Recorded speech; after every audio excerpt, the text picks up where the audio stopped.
antes del quebrantamiento es la soberbia, y antes de la caída la altivez de espíritu. Amén. Antes del quebrantamiento es la soberbia, y antes de la caída la altivez de espíritu. Bendito Dios y Padre nuestro, elevamos una oración a ti de gratitud, dándote gracias, Señor, por un día más que nos reúnes en tu nombre, dándote gracias por ver a nuestros hermanos también, darte gracias, Señor, por este día de fiesta para ti. Y si algo podemos pedirte en esta mañana, Dios, que sea tu palabra hablando en nuestras vidas, sea la voz de tu Espíritu, Dios, hablando en nuestros corazones, y podamos recibir de ti consejo, instrucción, corrección, enseñanza, que nos sirva para poder transitar en este mundo el camino que nos falta, Dios. A ti la gloria y la honra, Padre. Nos ponemos en tus manos, pidiendo tu dirección. En el nombre de Jesús. ¿Cuánto dicen amén? Amén. Gloria al Señor. Gloria a Dios. Bien, tomamos asiento. Aunque uno está sentado, tomamos asiento. A fin de poder compartir esta palabra. Este proverbio 16-18, que nos dice que antes del quebrantamiento es la soberbia. Así que vamos a hablar un poco hoy día de la soberbia, del orgullo, de la altivez, de la vanidad. Cosas que en ustedes no están, ¿verdad? Pero siempre es bueno hablar de esas cosas. Por si acaso por ahí se le pegue algo de eso, ya saben qué es lo que tienen que hacer. Bueno, lo cierto es que ¿qué hombre o qué mujer no es orgulloso? Y el que diga que yo no soy es el más orgulloso. Porque una de las características del orgulloso es que no reconoce que te falta. Una característica del orgulloso es que todos están equivocados menos él. Una característica del orgulloso es que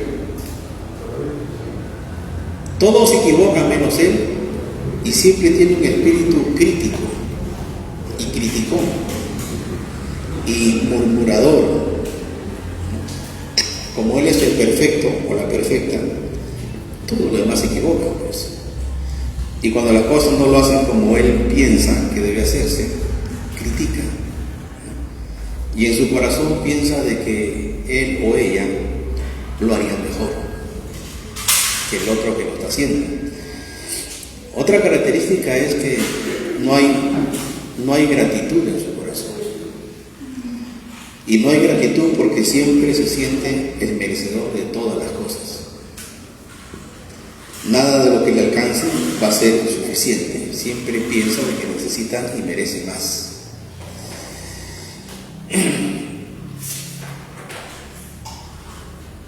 Otra característica del orgulloso es que se siente superior a los demás.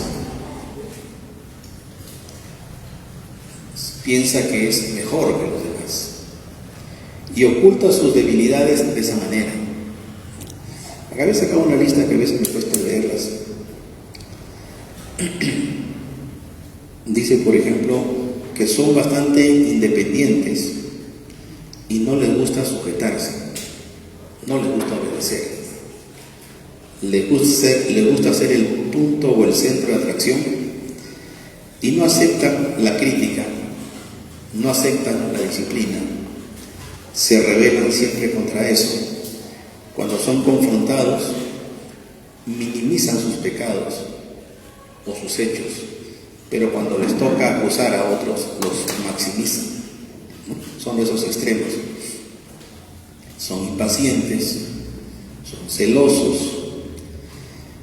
creen mucho en la fuerza y en la agresividad, y miran eso como ejemplo de autoridad.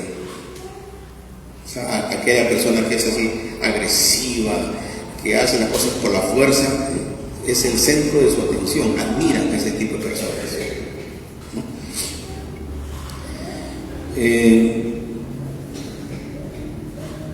Tienen corazón generalmente duro, son insensibles.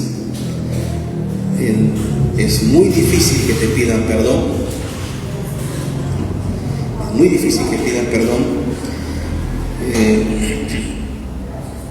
y se preocupan mucho de lo que la gente pueda decir de ellos. Están siempre a la expectativa: ¿qué dijo de mí? ¿Qué opinó de mí? ¿Qué te comentó? Siempre están a la expectativa de ese tipo de cosas, porque eso les genera cierta instabilidad, ¿no? O se desestabilizan o se estabilizan. Depende mucho de lo que otros digan de él. Generalmente utilizan palabras hirientes, palabras burlonas, o palabras que busquen hacer sentir mal a la otra persona, como una respuesta a algo que ellos pudieron haber sido afectados. ¿Qué más? Tiene la tendencia a lamentarse continuamente de su situación, procurando que la gente tenga lástima. Se hacen siempre las víctimas. Otra característica: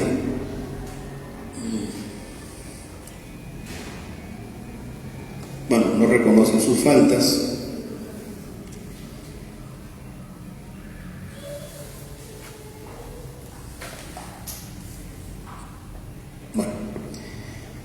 Eso entre otras cosas. Podríamos añadir ahí que el orgulloso siempre está esperando que alguien reconozca lo que hizo.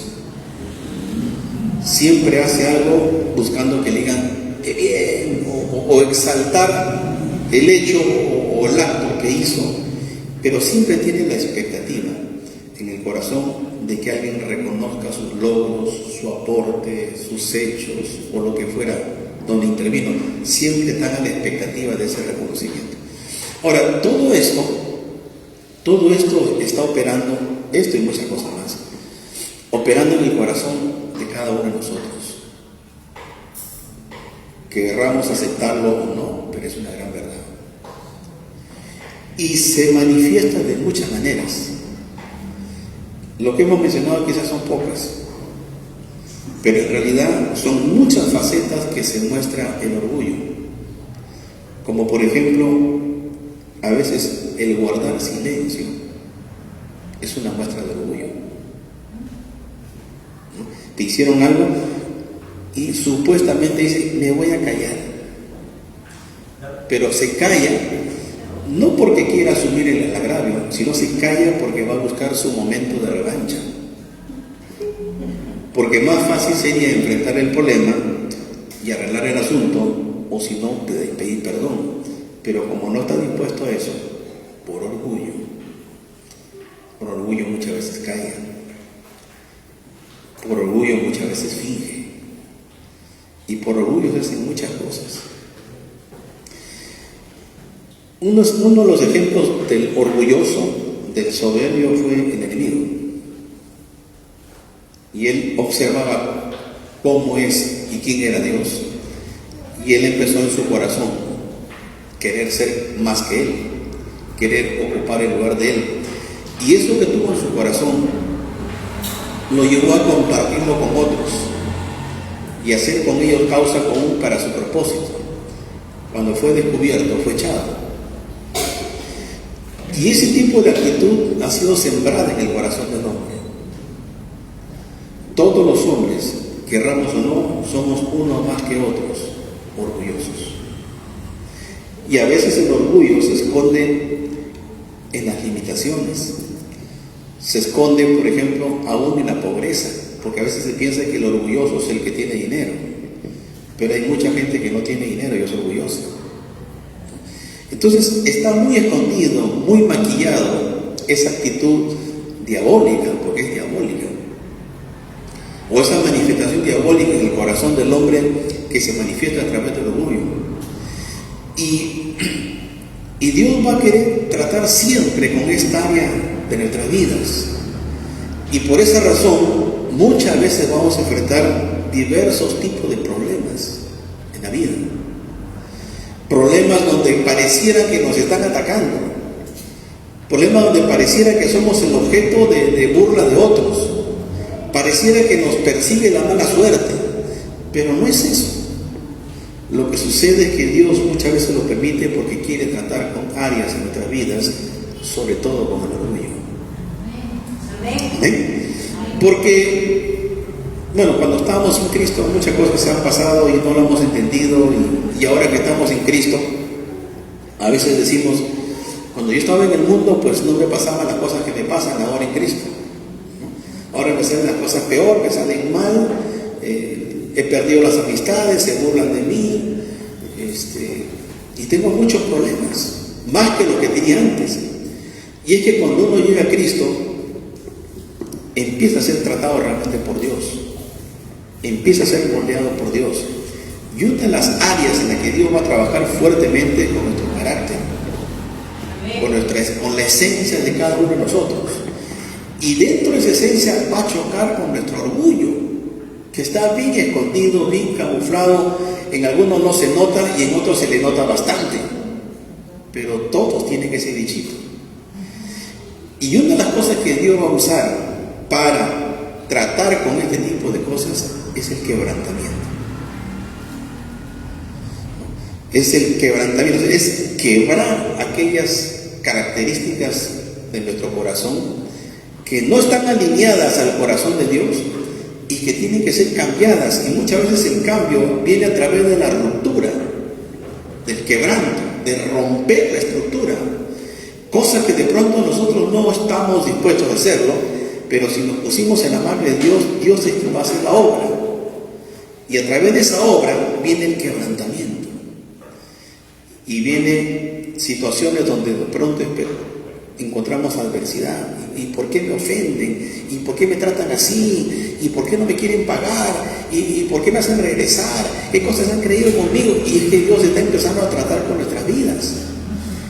Pero usando, no a demonios, usando a personas.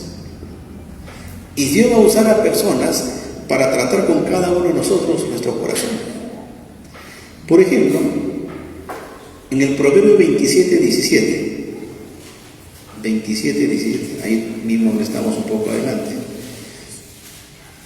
dice algo interesante justo de este punto.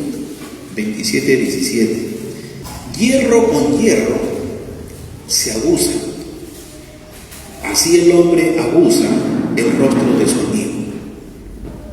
Hierro con hierro. ¿Qué está diciendo? ¿Cómo trabajo el hierro? Con otro hierro. ¿Cómo trabajo con el hombre? Con otro hombre. Y Dios va a usar a nuestro prójimo y a veces al más cercano para tratar con nuestras vidas, para tratar con nuestro carácter, con nuestra manera de ser, con nuestra manera de pensar, con nuestras costumbres que tenemos, con nuestras mañas o con nuestros hábitos. Y Dios va a usar a esa persona o a muchas personas para tratar con nuestras vidas y para llevarnos al entendimiento y a la comprensión de muchas cosas que necesitamos aprender. Por ejemplo, en las relaciones familiares, entre los esposos, mientras les duró la burbuja, todo estaba bien. Pero a veces cuando se acaba la ilusión, empiezan los problemas. Y lo que antes no veías, ahora ya lo ves. Y empiezan los encontrones, empiezan los choques. Y a veces uno dice, ¿y por qué me tuve que casar con esta persona? ¿No había otra persona mejor? ¿Estuve ciego o ciega? ¿Qué cosa me pasó en ese momento? ¿Por qué no me pude o me detuve un momento en analizar si me convenía o no me convenía? ¿Por qué me llevé por el impulso, por la emoción del momento? Y ahora que ya pasó un tiempo me doy cuenta que me equivoqué. Muchos piensan así, pero no se dan cuenta, a veces no nos damos cuenta de que la voluntad de Dios está por encima de muchas cosas en nuestras vidas. Y Dios, que conoce y sabe todas las cosas, a veces permite eso porque sabe que esa otra parte que se convirtió en el principal enemigo de mi vida, quien me hace la vida a cuadritos, quien me hace renegar, quien me amarga la vida, que desde que me levanto pues es un problema para mí, ¿no? Es la persona que Dios ha de usar para tratar conmigo, con mi carácter, con mi forma de ser, con las cosas que debo entender en Dios, que quizás no las entiendo leyendo la Biblia o escuchando una palabra, pero tengo que entenderlas en la práctica. Cuando de pronto encuentran los problemas y los problemas atacan directamente en mi yo no estoy dispuesto a cambiar porque yo soy así, es más, él está equivocado, la que está en lo correcto soy yo, me olvido de la Biblia y empiezo a razonar humanamente sin darme cuenta que es Dios quien está tratando conmigo. Y mientras más esté desconectado de Dios, voy a pensar que yo tengo la razón, que la otra parte está equivocada y por lo tanto debo sacarlo de mi vida y buscarme a otra persona. Y llegamos pues a las separaciones, a los divorcios o a la siguiente relación, pensando de que esa es la manera de llevar las cosas. Y no nos damos cuenta de que Dios está haciendo y permitiendo cosas en nuestras vidas para tratar con nuestros corazones. ¿Amén? Y llegamos al momento del quebrantamiento, llegamos al momento de la humillación, llegamos al momento donde decimos se nos acabó el mundo, cuando vienen los momentos de crisis, los momentos de dificultad. Y a veces los problemas se repiten en el trabajo. Te toca un jefe que se parece igualito a tu esposa o a tu esposo y también te hace problemas y también te busca la sin razón. Te vas a la calle y también encuentras gente complicada. Piensas que en la iglesia vas a encontrar un tiempo de paz y remanso y te encuentras con hermanos también complicados que se comportan igual, que tocan heridas que están en tu corazón. Es decir, no encuentras la tranquilidad y piensas de que la solución es irte a otra iglesia. Y así mucha gente va dando vuelta y vuelta, tumbo y tumbo por ahí sin entender que Dios está queriendo tratar con su vida. ¿Qué hacer en momentos como esos? Doblar nuestras rodillas y empezar a entender que el problema generalmente no está afuera, el problema está adentro. Los grandes problemas que nosotros tenemos en la vida están adentro, no están afuera. El principal enemigo que tú y yo tenemos somos nosotros mismos. Y hay una lucha infernal realmente en nuestra vida cuando realmente no queremos someternos a la voluntad de Dios. Por un lado está el Espíritu Santo que quiere que hagamos la voluntad de Dios y por otro lado está nuestro yo que no quiere obedecer, que se rebela, que de pronto cuando escuchamos un tema como este del orgullo y la soberbia, digo, no, yo no soy orgulloso, será para la que está a mi costado, pero yo no soy para nada orgulloso, yo soy recontra humilde, recontra sencillo, pero sin darnos cuenta de que somos recontra orgullosos. Y esa es una de las áreas que Dios va a tratar fuertemente con la iglesia, con sus hijos, porque ese bichito se pegó desde el Edén. El enemigo se encargó de sembrar en el corazón del hombre la soberbia y el orgullo. ¿Por qué el hombre sin Cristo decide vivir sin Dios? Por orgullo. El orgullo realmente es un tremendo problema para mucha gente. Piensa de que en la ciencia, piensa que en su conocimiento, piensa en sus habilidades, piensa que en el dinero va a encontrar las cosas que son necesarias para su vida y no necesita a Dios. Dios es para los débiles, Dios es para aquellos que se creen que no son nada. No, yo sí me creo que soy fuerte, yo sí me creo que soy autosuficiente, yo lo sé todo, yo puedo todo. No necesito a Dios. Y ese tipo de actitud es la que prima en nuestros tiempos. Y ese tipo de actitud se retroalimenta todos los días con el internet, con la televisión, con los periódicos, con las amistades. Se influye fuertemente desde los pequeñitos, cuando le enseñan a los pequeños que realmente ellos deben valerse por sí mismos, ellos son los únicos importantes y hacen una vida desde pequeños egocéntrica, centradas en ellos mismos, olvidándose que deben buscar y depender a su Creador. Y se forja así el carácter del hombre a través del tiempo. Y a veces los padres influenciamos de esa manera también en los hijos. Y enseñamos a nuestros hijos muchas veces a no pedir perdón. Por ejemplo, mi papá nos crió al estilo militar a nosotros. Y él más una vez me decía, los hombres no lloran. Y yo quedé grabado con eso, que los hombres no lloran. Y en mi caso, a mí me cuesta llorar. Quizá uno puede decir, pero qué bueno, ¿no? No, a veces es necesario llorar. Pero te forman así, te forman con un carácter duro, a veces con un carácter insensible, con una actitud donde tú no puedes reconocer tus faltas, y uno es influenciado desde pequeño por los padres, que a veces sin querer siembran en nosotros cosas que en la vida más adelante son un problema. Una de las cosas de la cual yo absorbí, por ejemplo, era la actitud de no pedir perdón.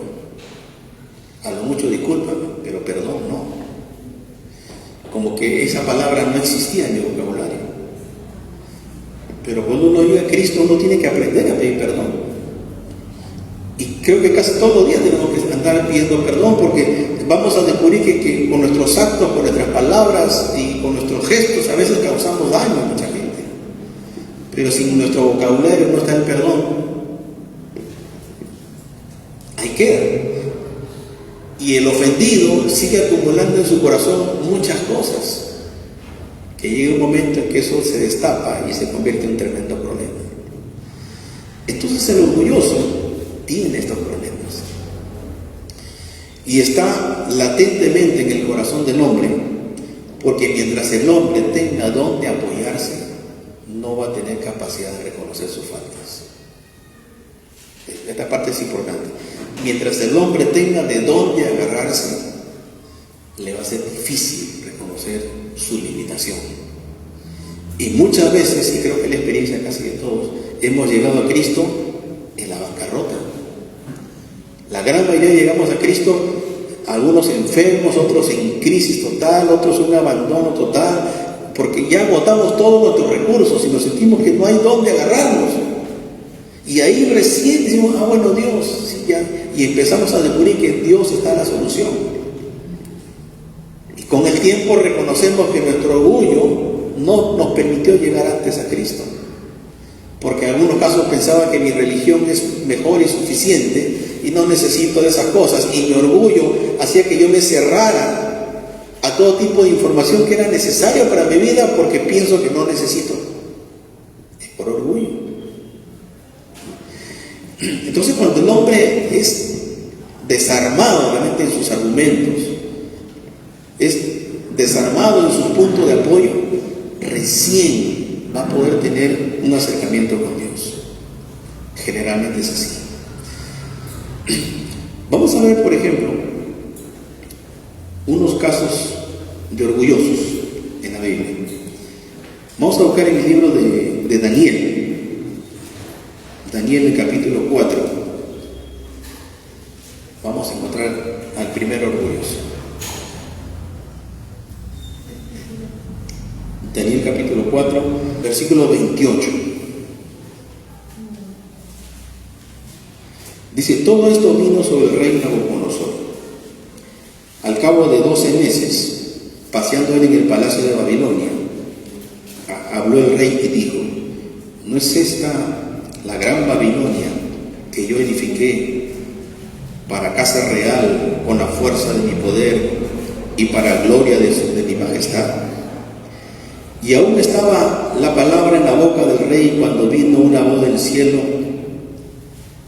A ti se te dice, rey Nabucodonosor, el reino ha sido quitado de ti, y de entre los hombres te arrojarán, y con las bestias del campo será tu habitación, y como los bueyes te apacentarán, y 7 tiempos pasarán sobre ti, hasta que reconozcas que el Altísimo tiene dominio en el reino de los hombres, y lo da a quien Él quiere.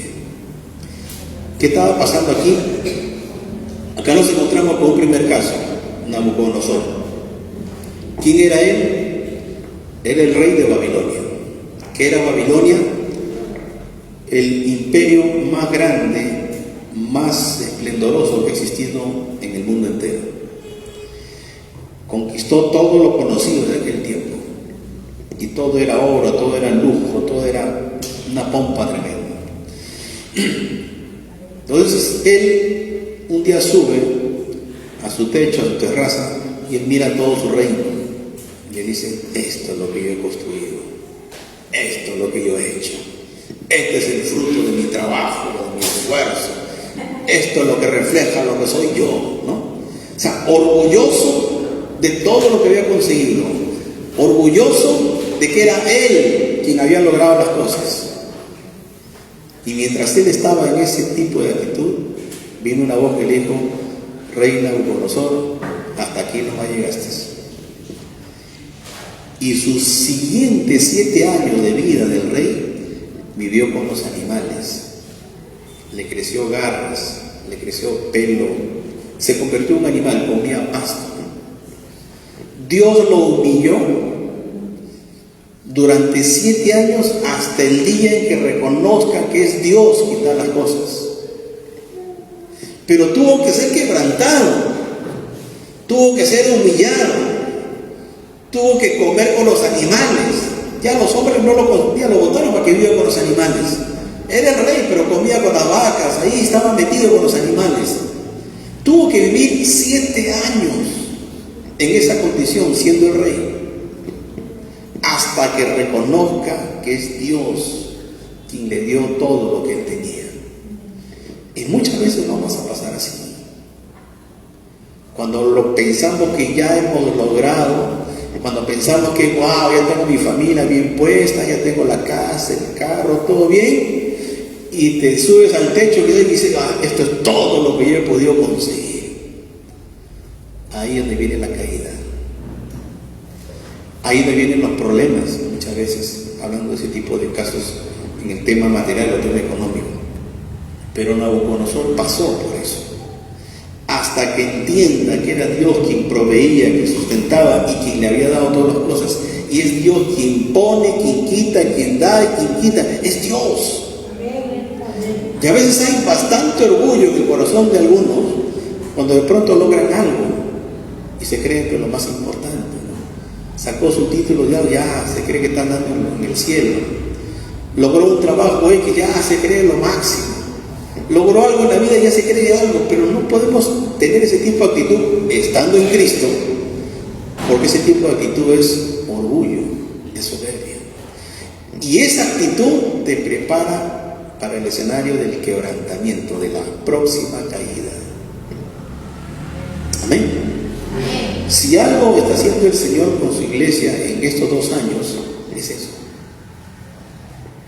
A muchos cantantes que cobraban, por ejemplo, por ir a un evento determinado, abajo, anda, canta en el baño de tu casa y recoge tu ofrenda ahí y ponle precio ahí, ¿no? A muchos los ha tirado al suelo porque pensaban que ese es su reino, pensaban que eso es lo que ellos habían creado para ellos mismos, y Dios les está diciendo que no, que las cosas no son así.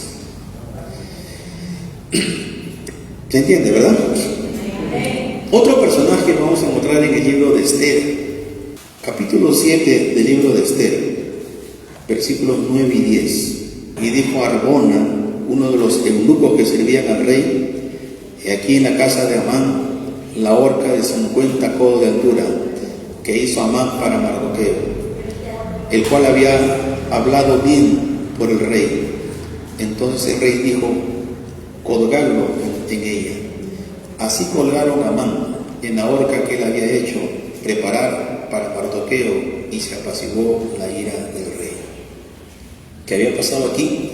Amán, que era el servidor del rey Asuero y que había dispuesto pues la matanza de los judíos y que odiaba pues a Mardoqueo, pues había mandado hacer una horca para colgar ahí a Mardoqueo. Una vez que el rey le diga: listo, gracias Amán, te pasaste, hiciste un gran trabajo, Amán le iba a decir al rey: ¿Qué quieres, Amán? Quiero a Mardoqueo, cuélgalo, ya, para colgar a Mardoqueo. Eso estaba planeado para Amán, porque en su mente Amán solamente quería ser el importante, solamente quería ser el que tenía todo el poder luego del rey, solamente quería ser aquel que iba eliminando pues a todos los judíos y sobre todo a Mardoqueo. Pero los planes de Dios son otros, y en el lugar que él preparó para matar a Mardoqueo, en ese mismo lugar murió él. Y eso nos dice bastante, que el orgulloso va a morir o va a sufrir el producto de lo que él mismo construyó. Amán murió en la misma horca que él había preparado, y el orgulloso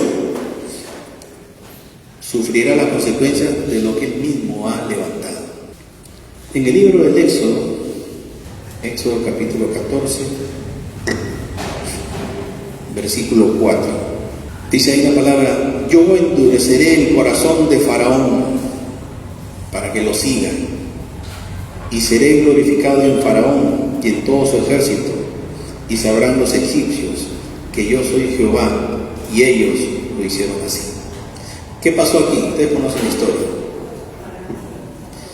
Faraón persiguiendo a los israelitas, el pueblo de Israel acorralado entre el mar y el desierto, y dice la Biblia que Dios endurece el corazón de Faraón para que cierre los ojos y vaya detrás de ellos. Aún cuando el mar estaba abierto, él fue tras ellos, porque quizás otra persona se hubiera puesto a pensar si cruzaba o no, pero él tenía tanta cólera, tanta ira tenía en su corazón, y que Dios había puesto en ese corazón dureza para no entender otra cosa más que ir tras los israelitas, y él va detrás de ellos con su ejército, y el mar se cierra ahí para mostrarle a Faraón que es Dios quien hace la obra. ¿Amén? Entonces, ¿qué queremos decirle con estos tres ejemplos? Que siempre el orgulloso va a pagar las consecuencias de su orgullo.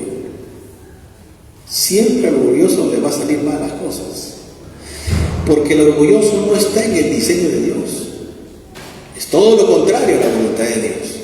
Jesús no dijo: aprended de mí que yo soy manso y orgulloso. No. Él dijo: aprended de mí que soy manso y humilde de corazón. Ojo, humilde de corazón, no de boca, sino de corazón, en la práctica. Y el diseño de Dios para todo hijo de Dios es que uno ande y practique y aprenda lo que significa ser humilde, ser sencillo, ser práctico. ¿De dónde y de quién podemos aprender? De nuestro Señor Jesucristo. Él es el mejor ejemplo de humildad. Él es el mejor ejemplo de una vida que realmente refleje en la práctica lo que es la humildad. Se acordarán que cuando Jesús fue exaltado, como compartíamos el viernes, fue recibido en los cielos, sentado en la diestra del Padre. ¿De acuerdo? Todo esto por el poder de la resurrección. ¿Quién está a la diestra del Padre? Jesús.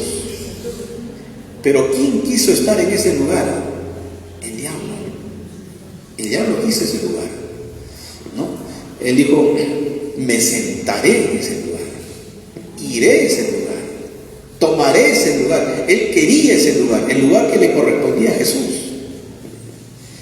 Pero Jesús se lo ganó con obediencia, se lo ganó con humildad, se lo ganó con sacrificio, se lo ganó guardando la palabra, se lo ganó haciendo la voluntad de Dios. El diablo no, él quiso por su propio medio, él planeó ese lugar, él deseó estar en ese lugar, pero no lo pudo alcanzar. Entonces, cuando vemos este momento, encontramos que nuestro mejor ejemplo es Jesús. Y vamos a buscar en el libro de Filipenses, el capítulo 2, a partir del versículo 5, donde nos dice: haya pues en vosotros este sentir. Haya pues en vosotros este sentir. ¿Cuál sentir? El que hubo en Jesús.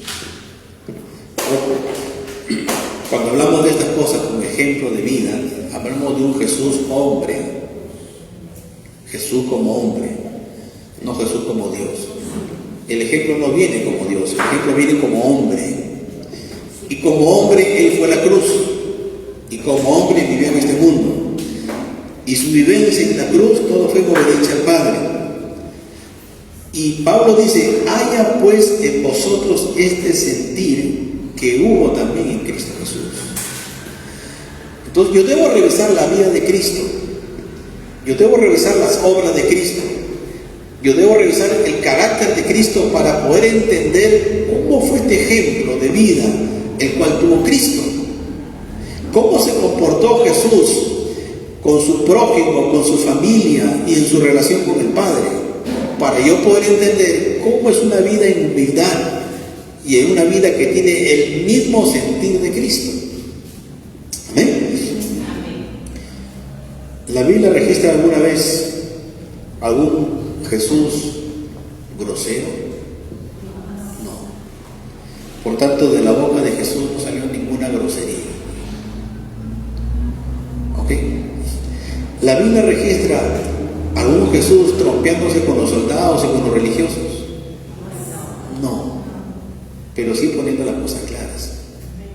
¿No? ¿La Biblia registra a un Jesús inclinado a las cosas materiales? ¿No? La vida de Jesús nos habla o nos presenta a un Jesús haciendo su propia voluntad. No, haciendo la voluntad del Padre. Aunque la voluntad del Padre terminó Él yendo a la cruz. Entonces, cuando vemos la vida de Cristo, vamos a ver una vida ejemplar que con cada acto mostró sencillez, con palabras y con hechos. Bueno, cierto día le dijeron a Jesús, Señor, ¿en dónde vives? No sé si le respondió porque la Biblia no dice. Y ellos insistieron y le dijeron, te vamos a seguir, porque querían saber dónde vivía Jesús. Y él le dijo, las zorras tienen sus guaridas, mas el Hijo del Hombre no tiene dónde poner la cabeza. Le estaba diciendo, yo no tengo casa, no tengo comodidades, duermo quizás en el lugar donde se me da la oportunidad, porque estaba íntegramente dedicado a cumplir la tarea. No tengo ni siquiera dónde, no tengo ni almohada siquiera dónde poner mi cabeza. Y es que realmente el ministerio de Jesús fue un ministerio bien sacrificado. Por la Biblia se muestra que él se levantaba de madrugadas a orar. 5 o 6 de la mañana él ya estaba listo para salir a las cosas que Dios le demandaba, el Padre le demandaba. Y estaba hasta la noche, hablando, enseñando, predicando, sanando, visitando y caminando por diferentes lugares.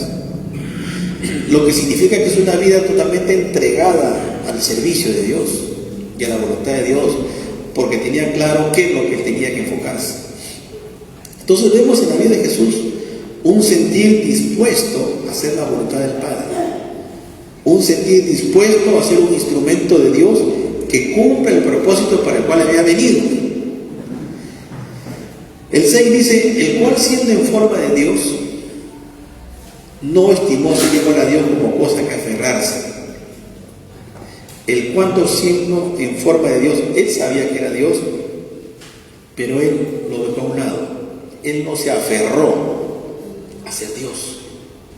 No le dijo al Padre, está bien, voy a hacer la obra, pero llevo mi deidad y cuando la necesite la voy a usar. No, él dijo, me despojo de todo, dejo todo acá y voy como hombre a cumplir la tarea.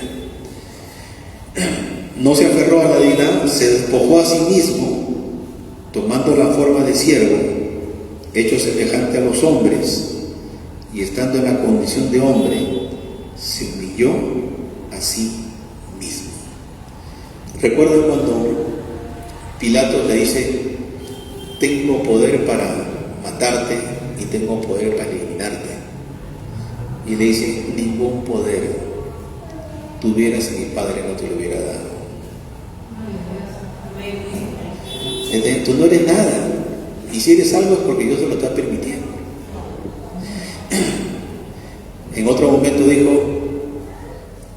yo puedo pedir una legión de ángeles si vienen, pero no lo pido porque tengo que cumplir la palabra. Esas cositas así media sueltas que están en la Escritura es para mostrarnos lo que Él podía hacer humanamente, pero lo que Él no hizo por obedecer al Padre. ¿Entiendes?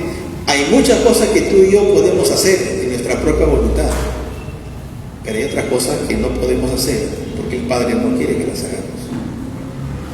¿Me dejo entender? Lo que significa que la vida de Cristo fue una vida en total dependencia con el Padre, aun cuando de pronto se encontrara con un hombre que sea pues ofensivo o sea agresivo, y él lo pudiera mirar, pero tú eres un simple hombre, pero yo me someto, me sujeto a tu autoridad, ¿no? Porque mi principio, y es el principio que nos enseña a nosotros, es el principio de la humildad. ¿En qué consiste ese principio? En no creerte más que nadie, en mirar a los demás como superiores a ti, en no mirar a la gente como que son ellos los que me tienen que servir, sino yo miro a ellos como son ellos a quien yo voy a servir. ¿Me entiendes? O sea, se invierte el asunto. Él, siendo Dios y siendo Señor, tuvo que invertir el asunto porque tenía que enseñarnos a nosotros el principio de la humildad. Y un principio importante, a no esperar nada a cambio. Cuando alguien hace algo esperando recibir algo a cambio, va a estar en problemas. Si una mamá cría a sus hijos esperando que cuando sean grandes me cuiden a mí, me den a mí, me mimen a mí, me pagan un pasear a mí, me lleven cargada y me regresen cargada, se va a equivocar, porque de pronto, si eso no sucede, va a venir resentimiento y dolor a su corazón. Cuando en realidad debimos haber entendido que nuestra función de padres es cumplir nuestro rol, sin esperar nada a cambio.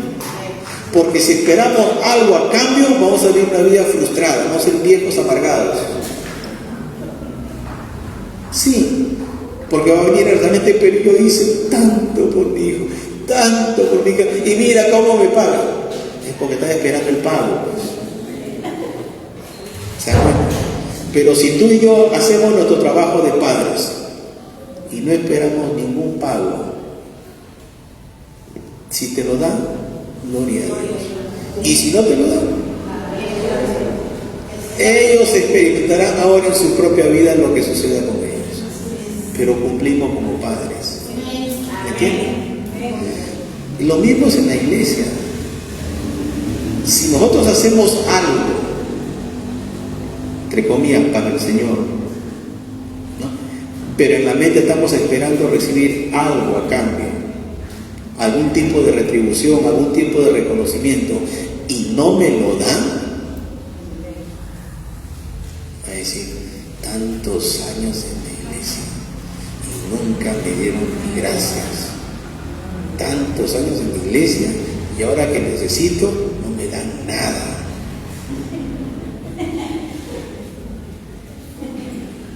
Me voy a otro sitio mejor, me arrepiento. Es que pasa eso, pero pasa eso porque hay una orientación equivocada y hay un orgullo escondido, porque el orgullo siempre espera el reconocimiento. ¿Me entiende? Pero si uno lo hace para el Señor y no espera ninguna recompensa humana, Dios se encarga de hacer la tarea. Y en su momento, en su lugar y en su tiempo, bajo muchas circunstancias, Dios va a hacer la obra. Porque Dios no es deudor de nadie. De repente no será acá, será en otro lugar, pero la recompensa llegó de parte de Dios. Entonces, si algo, principalmente yo aprendí en el tiempo, es eso: no esperar nada. Vivir con esa expectativa de darlo todo, de hacerlo todo, pero no esperar nada, porque yo sé más o menos cómo funcionan estas cosas. Pero Dios se encarga por otros medios. Y si vienen por el medio que quizás debió haber venido, amén. Y si no viene, también. Pero uno debe vivir y hacer su trabajo y sus tareas sin la expectativa de recibir algo a cambio. Como padres, como trabajadores, como miembros de una congregación, sirvamos al Señor, hagamos nuestro trabajo, cumplamos nuestra función sin esperar nada a cambio. Porque la recompensa no viene del hombre, viene de parte de Dios. Amén. Entonces Jesús también miró lo mismo y no esperó nada a cambio. Lo entregó a todo, lo entregó todo por nosotros, sin esperar nada. ¿Okay? Se humilló a sí mismo, haciéndose obediente hasta la muerte y muerte de cruz. Y esa es la razón por la que el Padre lo exaltó y le dio un nombre sobre todo nombre. Lo que significa que la humillación trae exaltación, mientras que el orgullo y la soberbia trae quebrantamiento. Son dos cosas muy opuestas. Ahora, cada quien va a tener que elegir en qué lugar quiere estar. ¿Quiere estar en la exaltación o quiere estar en la humillación? O en el quebrantamiento, mejor dicho. Si tú quieres ser levantado, humíllate.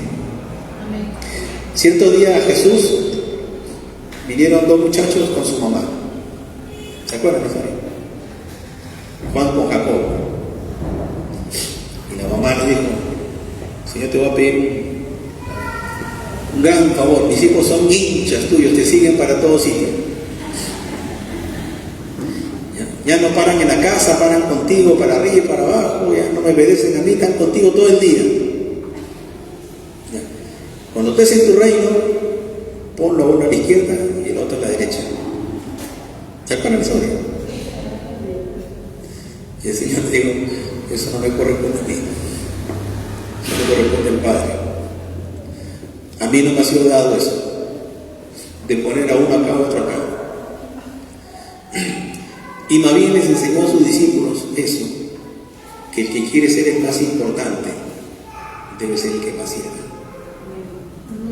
¿Verdad? Entonces, si Jesús nos enseñó eso, con cosas que Él permitió que se den y aún en su propia vida, es que la grandeza está en el servicio de corazón, en el servicio donde alguien lo hace no pensando en sus propios beneficios, sino pensando en los beneficios de los demás. Amén. Miren, qué hermoso sería un matrimonio si pensáramos así, ¿verdad? Amén. Cero problemas.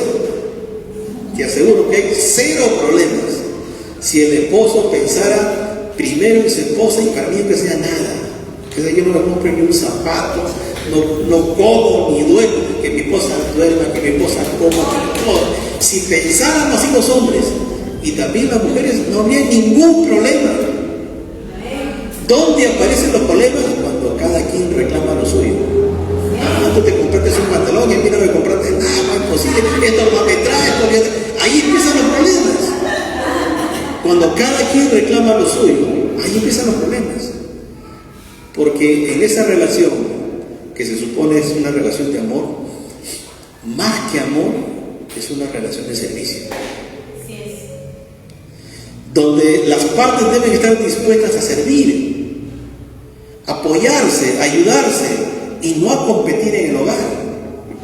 No a demostrarle a los hijos que yo soy mejor que el papá o la mamá mejor que la mamá. No, es complemento, no es competencia. Y es mutuas ayudas donde el concepto que debe haber es: yo voy a hacer lo mejor para la otra parte. Y si la otra parte piensa igual, yo también recibiré lo mejor que me puedan brindar. Y ahí hay cero problemas. ¿Dónde empiezan los problemas? Donde Santiago dijo: en tu corazón, en el lugar donde tus pasiones combaten contra ti mismo. Ahí empiezan los problemas. Entonces es allí donde tenemos que atacar. Y la forma en que Dios trata con este tipo de problemas es a través del quebrantamiento. Se nos hace trizas, nos da de golpe por acá, problemas, hasta que llegas a un punto de crisis, y ahí es donde empiezas a buscar de Dios, y ahí es donde empiezas a ser enseñado por Dios. Amén. Pero hay algunos que son rebeldes, les han dado duro, están en el suelo y dicen, Señor, voy a aprender, y están aprendiendo, y después vuelven a lo de antes. ¿Sabes qué pasa en esos casos? Regresan nuevamente a la lección 1 y vuelta a dar tus vueltas y vueltas en Dios porque no aprendiste la lección. Si de pronto hemos experimentado el quebrantamiento, hemos experimentado momentos de crisis, momentos de dificultad, es el tiempo de buscar de Dios. Si empezamos a encontrar en Dios respuestas, es el tiempo de permanecer ahí porque ese es nuestro lugar. Allí en la presencia de Dios, allí aprendiendo con Él, allí reconociendo nuestras faltas. Una de las formas que se puede manifestar un verdadero reconocimiento es cuando vamos a subsanar nuestros propios problemas. ¿Sí? Si queremos que los problemas se solucionen, reconozcamos nuestras culpas y vayamos y pidamos perdón, porque si no, no hay restauración. ¿Me entienden? A veces por orgullo no vamos, no, que venga primero y me lo pida a mí. No voy a estar orando para que venga, cuando realmente yo debo ir. Si de pronto yo lo entendí que hay un problema, analicé el problema y reconozco que parte del problema, aunque sea un 1%, fue mi culpa. Por ese 1% yo debo ir y buscar y abrir canales para que esos problemas se encuentren solución. Amén. Y no pensar de que yo solamente cometí uno, este cometió 99, que venga, pues. Así no se soluciona. Se va a solucionar cuando hay apertura. Y la apertura tiene que venir de aquel que lo entendió. Por eso cuando sucede un problema, entramos en una crisis, tengo que sentarme y evaluar qué pasó aquí. Y retroceder y revisar todo. ¿Qué hablé? ¿Dónde estuve? ¿Qué hice? ¿Cómo lo hice? Y entender qué está pasando aquí para decir, uy, estas cosas sí las hice yo, estas cosas me las hicieron, pero yo quiero la solución. Y tengo que aprender a reconocer, y tengo que aprender a pedir perdón, y tengo que aprender a restaurar, porque todo ese proceso lo hace el que es humilde, el que ha entendido que Dios está haciendo la obra en su vida. Porque si esperamos que la otra parte o las otras partes vengan, no se va a solucionar nunca ese problema. Jesús nos enseñó eso. Él dijo, si alguien te da un golpe, si alguien te pide, este es el principio. No, pero ¿cómo le voy a dar eso si me ha quitado? ¿Y cómo voy a poner otro si me acaba de pegar? Es un decir, es una enseñanza, no es que sea una enseñanza a la letra, ¿no? Es una figura de lo que quiere enseñarnos, ¿no? No es que me golpea todos los días, que me siga golpeando, no es así, tampoco, esa no es la enseñanza. Pero lo cierto está en que debe abrirse canales de solución, canales de apertura, canales de reconciliación, canales de perdón, porque eso viene de parte de Dios. No podemos vivir guardando, no. Llega un punto que eso colapsa, pero la palabra nos muestra que la forma en que Jesús lo hizo es la forma en que tenemos que proceder.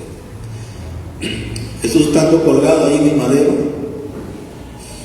la gente lo sigue insultando, la gente le sigue diciendo muchas cosas, y él, una de las cosas que él dice es: Padre, perdónalos porque no saben lo que hacen.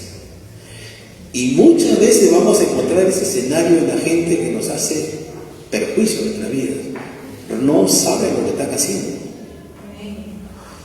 ¿Y quiénes son los que tienen capacidad de saber lo que están en Cristo? Tú y yo sí podemos entender cómo se mueven las cosas. Tú y yo sí podemos entender por qué esa persona que no entiende está procediendo de esa manera. Lo podemos entender. Y si lo podemos entender, somos los primeros en que tenemos que dar los pasos siguientes de solución. No esperemos que el otro que no entiende lo haga. No lo va a entender, no lo va a hacer nunca. Se va a seguir hundiendo, va a seguir pasando los años y los tiempos y no encontramos solución. La solución está cuando a alguien se le prende el foco y entiende cuál es el camino, entiende dónde está el problema, entiende cuál es la solución. Y ahí uno tiene que proceder. ¿Amén? Amén. Bien, el Salmo 119, versículo 71, dice: bueno me es haber sido humillado. ¿Alguien puede decir eso? Bueno me es haber sido humillado para que aprenda tus estatutos. Miren, quien llega a decir eso con todo su corazón es porque ha entendido las cosas. Señor, gracias por todo lo que ha pasado hasta aquí. Ha sido para que yo te entienda. Ahora te entendí, ahora voy a hacer las cosas como tú. Gracias, Señor. Y ahí cambia todo, hermanos. ¿Por qué pasan las cosas como han pasado en muchos casos? Porque Dios vino hablando de muchas formas, de muchas maneras, entraba por acá, salía por acá. Se hicieron muchas cosas que no debían haberse hecho. Y luego se llegó a un escenario de crisis. Pero aquel que lo ha entendido puede decir: bueno me es haber sido humillado. Qué bueno. No había otra forma que yo entienda. Tenían que tirarme al suelo. Es como Pablo, tenía que ser tirado al suelo. Tenía que ser dejado ciego. Tenía que haber revolcado en la tierra para llevarlo así todo ciego y sucio, a que espere 3 días ahí ayunando, para que pueda entender y conocer a Cristo. Y muchas veces experimentamos eso. Vivencias duras y críticas para poder entender las cosas de Dios. Por si acaso no piensen que yo lo hablo hacia ustedes en una actitud de juzgar a alguien o de sentenciar a alguien. Yo me estoy poniendo también en el mismo lugar, porque yo también he pasado por estas cosas. Para decirles lo que le estoy diciendo, les digo con conocimiento y causa. Yo también he sido tirado del caballo, he sido revolcado en el suelo, y he pasado todo un tiempo para poder entender las cosas. Porque a veces el orgullo es así, ¿no? Como le he comentado en otra oportunidad, a veces pensamos que nuestras propias metas son nuestros propios logros. Y cuando pensamos así, pues nos pasa como Nabucodonosor: al suelo hasta que aprendas. Nadie que aprende recién te levanta. Pero bueno es pasar esas experiencias. Porque ¿qué sería de alguien que esté en Cristo y que viva en ese orgullo, en esa soberbia, en esa maldad, y haciendo perjuicios y daño por donde va, deshonrando el nombre de Dios con cada acto que haga? Porque lo primero que la gente va a ver es: oye, pues él es cristiano, ¿y cómo se comporta así? Todo pedante, todo antiguo, mira todas las cosas que viene haciendo, mira todas las cosas que habla. Porque así sucede cuando alguien no ha sido tocado en su corazón. Y lejos de ser una bendición, es un tropiezo. Pero qué bueno que Dios permita ser humillados para poder entender su palabra, para poder vivir en la dimensión que Dios quiere que cada uno vivamos. Amén. Qué bueno que haya crisis en los hogares, qué bueno que haya crisis en las familias, para que podamos entender cómo debe vivirse una familia en Cristo. Y terminamos con este versículo del Salmo 51, el versículo 17. David acá hablando en el Salmo 51 dice: ¿por qué no quiere sacrificio? Que yo lo daría. No quieres holocaustos. Los sacrificios de Dios son el espíritu quebrantado.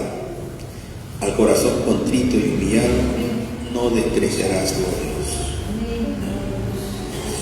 Mira qué hermoso esto. No hay nada que realmente toque el corazón de Dios que un corazón humillado. No hay nada que pueda impresionar el corazón de Dios. Miren, ni las ofrendas, ni las cosas que hagamos impresionan a Dios. Y lo dice David. Si es el tema de sacrificar animales, le traigo todos los sacrifico.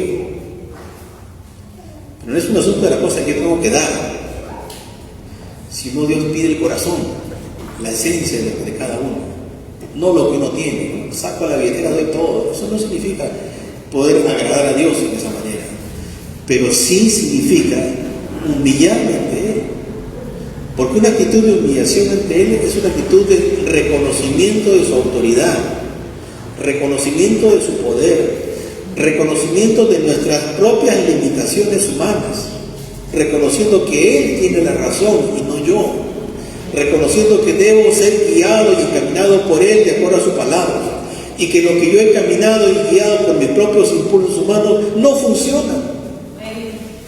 Y esa persona que reconoce todo eso, doblando sus rodillas y su corazón sobre todo en la presencia de Dios, a ese Dios lo levanta. A ese Dios lo levanta.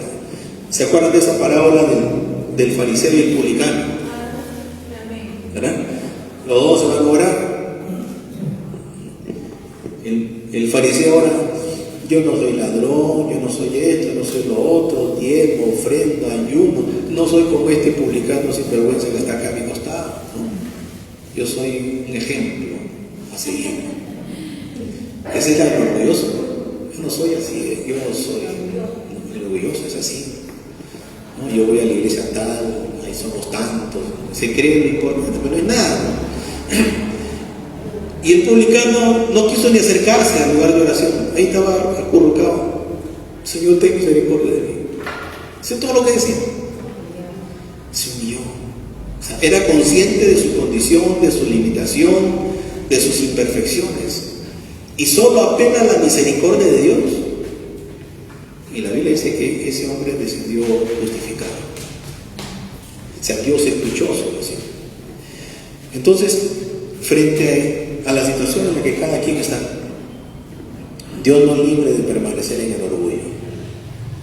Y podamos ser gente sencilla, dispuesta a servir,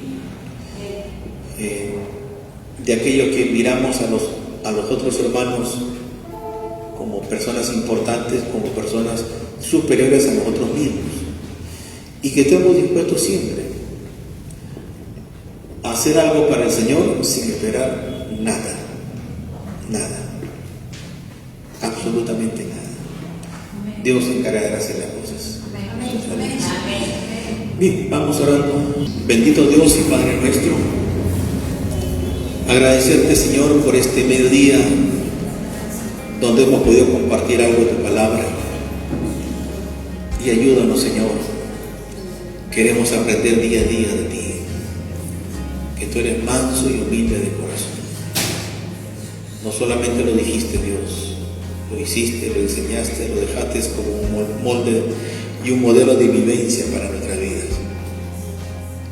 Toma nuestros corazones. Levanta, Padre, a todo aquel que se humilla ante ti. Bendícelo, Dios. Nos despojamos, Padre, en esta hora de toda soberbia, de todo orgullo, de toda altivez. Se ha echado fuera de nuestros corazones y de nuestras vidas. Ando gente sencilla, gente noble, gente que solamente se goza y se gloria en ti, Dios. Te necesitamos, Jesús. Tú vas a levantar una iglesia sencilla, una iglesia humilde, que no vive en altivez y en la soberbia, Dios, que no se creen ricos y son desventurados, pobres, ciegos y desnudos. Mas oramos a ti, Señor, que tu gracia y tu favor nos alcance, y que en el nombre de Jesús podamos vivir en la dimensión que tu palabra nos demanda. En el nombre de Jesús. Amén.